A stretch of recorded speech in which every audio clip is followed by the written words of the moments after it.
अगर सलार गाजी की आदत बनाते हैं तो आदमी बनता तो बिल्कुल नहीं होगा।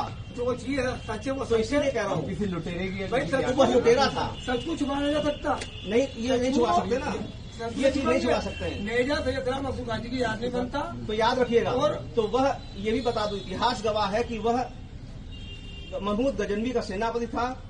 उसने सोमनाथ को लूटा था, कत्लेआम किया था पूरे देश में। इतिहास जानता है किसी भी लुटेरे के याद में यहाँ कोई भी मेले का आयोजन नहीं होगा। अगर किसी ने यह अवैध कृत्य करने की कोशिश की, कठोर कार्रवाई होगी, आप निश्चिंत रहिएगा।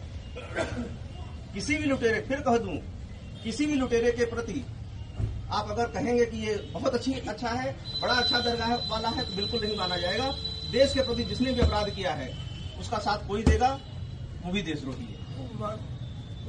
तो इसीलिए परंपरा नहीं, पूरी तिथि जो चली आई थी, आप लोग अज्ञानता में अगर कर रहे थे तो अज्ञानी थे, लेकिन अगर जानबूझ के कर रहे थे तो देशद्रोही थे।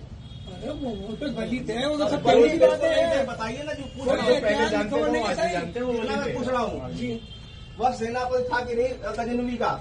उसका सगा भांजा था कि नहीं था? सगा भांजे थे, मगर उनकी सोमनाथ को लूटा था कि नहीं लूटा? जब सोमनाथ को लूटा, आप भी कह रहे सही है, तो इस देश के प्रति उसने अपराध किया था। इस देश के प्रति अपराध करने वाले को कहीं भी बख्शा नहीं जाएगा, कोई नेजा नहीं गड़ेगा। एक बार बता दूं, सुनो क्या नेजा नहीं गड़ेगा तो नहीं गड़ेगा।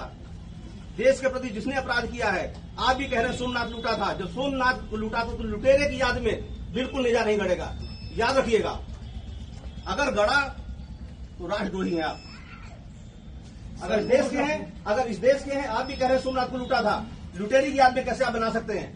बिल्कुल नहीं बनाएंगे सर। थोड़ी सी फिर भी बात सुन लीजिए सर, पहले सुनिए। बिल्कुल कह रहा हूँ, बिल्कुल नहीं होगा। ठीक है सर। फिर भी आपको लगता है कि नेजा